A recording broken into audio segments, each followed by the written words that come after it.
அன்பார்ந்த இணையதள நேயர்களை மீண்டும் www.qcrc.in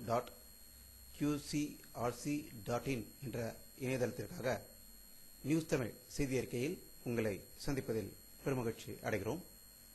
இன்று 27 டிசம்பர் 2008க்கான முக்கிய செய்திகளை தற்போது பார்க்கலாம். நாக்பூரில் நடந்த ஒரு விழாவில் இந்திய ஜனாதிபதி திரு பிரதீபா பட்டேல் அவர்கள் பேசுகையில், இந்தியாவின் ஒற்றுமை மற்றும் ஒருமைப்பாடே தீவிரவாதத்துக்கு எதிரான வெடிகுண்டு என்று பேசியதாக நாக்பூரிலிருந்து வரும் தகவல்கள் தெரிவிக்கின்றன. மும்பை தாக்குதலில் பின்னணியில் செயல்பட்ட பயங்கரவாதிகளை சட்டத்தின் முன் நிறுத்த இந்தியாவிற்கு எல்லா வழிகளிலும் ரஷ்யா உதவும் என்று இந்தியாவிற்கான ரஷ்ய தூதர் வியாசலவ் டிராப்னிகோவ் கூறியதாக டெல்லியில் இருந்து வரும் தகவல்கள் தெரிவிக்கின்றன. எல்லை பகுதிகளில் படகுகளை குவித்து அமெரிக்காவுக்கு நெருக்குதல் ஏற்படுத்தி இந்தியாவின் தாக்குதலை தவிர்க்க நினைக்கிறது பாகிஸ்தான் என்று இந்திய ராணுவ வட்டாரங்கள் தெரிவிக்கின்றன. அல் கைதா எதிரான சண்டையில் ஈடுபட்டிருக்கும் தனது படைகளை முழுமையாக விலக்கிக் கொண்டால் அமெரிக்கா யோசிக்கும் என்றும் இந்தியாவை தாக்குதல் நடத்த விடாமல் தடுக்கும் என்பதுதான் பாகிஸ்தானின் தந்திரம் என்று ராணுவ வட்டாரங்கள் தெரிவிக்கின்றன. பாகிஸ்தானில் முன்னாள் பிரதமர் பெனசீர் கொலை செய்யப்பட்டு 1 ஆண்டுகள் நினைவு நாள் பாகிஸ்தான் முழுவதும் அஞ்சலி செலுத்தப்பட்டதாகவும், ஆனால் அவரை கொலை செய்தவரை இதுவரை அரசு கண்டுபிடிக்கவில்லை என்றும், பாகிஸ்தான் முன்னாள் பிரதமர் கொலை செய்யப்பட்ட விவகாரம் குறித்து ஐநா விசாரணை நடத்தப்படும் என ஐநா பொதுச் செயலாளர் பான் கி மூன் உறுதியளித்துள்ளதாக செய்திகள் வருகின்றன. மத்திய சைனாவில் இன்று வெடித்த பயங்கர குண்டுவெடிப்பில் 13 பேர் உயிர் இழந்ததாகவும் பலர் காயமடைந்ததாகவும் சைனாவிலிருந்து வரும் தகவல்கள் தெரிவிக்கின்றன. பாக்தாத்தில் நடந்த பயங்கர குண்டுவெடிப்பில் 22 பேர் கொல்லப்பட்டதாகவும் 54க்கும் மேற்பட்டோர் படுகாயமடைந்ததாகவும் ஈராக்கில் இருந்து வரும் செய்திகள் தெரிவிக்கின்றன.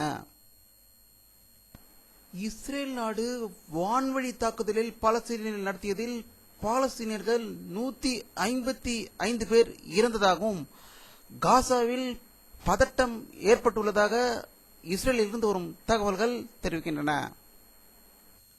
கோழிக்கோடு அருகிலுள்ள மாராட் கடற்கரையில் நடந்த மதக்கலவர வழக்கில் குற்றச்சாட்டப்பட்ட 139 பேரில் 63 பேர் குற்றவாளிகள் என்றும் 76 பேருக்கு எதிராக ஆதாரங்கள் இல்லை என்றும் சிறப்பு நீதிமன்றம் தீர்ப்பளித்திருக்கிறது. கடந்த 2003ஆம் ஆண்டு மே 2ஆம் தேதி மராட் கடற்கரைக்கு சோலையராற்றின் வழியாக படகில் வந்த மேல்ஜாதியை சேர்ந்த கலவரக்கார கும்பல் கடற்கரையில் இருந்த பிற ஜாதியினரை சரமாரியாக தாக்கியதில் 9 பேர் பலியானார்கள் என்பது குறிப்பிடத்தக்கது. கர்நாடக மாநிலத்தில் காலியாக உள்ள 8 சட்டசபை தொகுதிகளுக்கு இன்று இடைத்தேர்தல் நடந்து வருகிறது. இதில் வெற்றி பெற்றால் பாரதிய ஜனதா கட்சிக்கு சட்டசபையில் தனி பெரும்பான்மை பலம் கிடைக்கும் என்பது குறிப்பிடத்தக்கது. இலங்கை மீன்வளத்துறை மந்திரியாக இருப்பவர் பெரோ. இவர் தமிழகத்தில் உள்ள வேளாங்கண்ணி மாதா கோயிலுக்கு செல்லும் வழியில் காரைக்காலில் அவரை காரை வழிமறித்து கோஷம் செய்த 45 பேர் கைது செய்யப்பட்டதாகவும் காரைக்காலிலிருந்து வரும் தகவல்கள் தெரிவிக்கின்றன.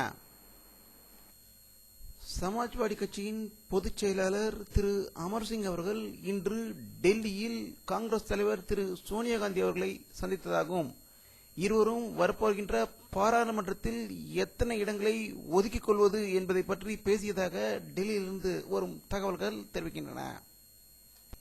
சென்னை அண்ணா அறிவாலயத்தில் இன்று நடைபெற்ற திமுக பொதுக்குழுவில் திமுக கட்சியின் தலைவராக 10வது முறையாக போட்டியின்றி தக்க வைத்துக் கொண்டதாகவும், இதற்கு பொதுக்குழு உறுப்பினர்களுக்கு நன்றி தெரிவித்த தமிழக முதல்வர் கருணாநிதி அவர்கள் பேசியதாவது, இலங்கை தமிழர்களுக்காக வாதாடுவதை சிலர் விடுதலை புலிகளுக்கு ஆதரவாக செயல்படுவதாக சொல்லி வக்கிரபுத்தியுடன் நடந்து கொள்கிறார்கள் என்றும், அவர்களை புறம் தள்ளி இலங்கை தமிழர்களை காப்பாற்ற அனைவரும் உறுதிமொழி ஏற்போம் என்றும், இலங்கை தமிழருக்காக எதையும் துறப்போம் என்றும், தேவைப்பட்டால் உயிரையும் திறப்போம் என்றும் முதல்வர் கருணாநிதி அவர்கள் ஆவேசமாக பேசியதாக தகவல்கள் வந்து கொண்டிருக்கின்றன.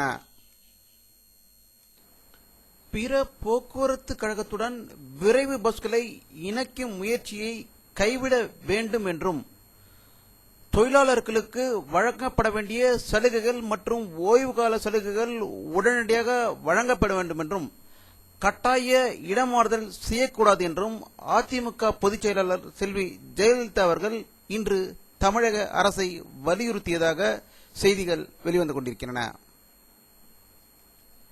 தமிழ் ஈழத்தை எல்லா நாடுகளும் அங்கீகரிக்க வேண்டும் என்று விடுதலை சிறுத்தைகளின் கட்சியின் தலைவர் திருமாவளவன் கோரிக்கை விடுத்துள்ளார். விடுதலை சிறுத்தை கட்சியின் சார்பில் தமிழ் ஈழ அங்கீகார மாநாடு மற்றும் இளைஞர் சிறுத்தைகள் எழுச்சி பாசறை தொடக்க விழா சென்னையில் நேற்று நடந்தது. மாநாட்டில் இலங்கை தமிழ் ஈழத்தை அனைத்து நாடுகளும் அங்கீகரிக்க வேண்டும் என்று தீர்மானம் நிறைவேற்றப்பட்டதாக செய்திகள் வந்து கொண்டிருக்கின்றன. இன்று ஹனுமன் ஜெயந்தியை முன்னிட்டு தமிழகம் முழுவதும் உள்ள கோயில்களில் சிறப்பு வழிபாடுகள் நடந்ததாக செய்திகள் வந்து கொண்டிருக்கின்றன. டெல்லியில் கடும் குளிர் வாட்டி எடுப்பதாகவும், அது சனிக்கிழமை காலை 6.5 டிகிரி செல்சியஸாக குறைந்ததாகவும், மக்கள் கடும் அவதிப்பட்டதாகவும் டெல்லியிலிருந்து வரும் தகவல்கள் தெரிவிக்கின்றன. வானிலை அறிக்கை 27 டிசம்பர் 2008 பிற்பகல் 2:30 மணி அளவில் சேட்டலைட்டில் எடுக்கப்பட்ட புகைப்படத்தை தற்போது பார்த்துக் கொண்டிருக்கிறீர்கள். தமிழகத்தில் மேகமூட்டங்கள் எதுவும் தெரியவில்லை. வங்கக்கடலில் மேகங்கள் இருப்பதை இந்த படத்தின் மூலம் காணலாம். இத்துடன் இந்த செய்தி அறிக்கை நிறைவடைகிறது. மீண்டும் நியூஸ் தமிழ் செய்தி அறிக்கையில் உங்களை சந்திக்கும் வரை உங்களிடமிருந்து விடைபெறுவது உங்கள் கே பாலாஜி. நன்றி.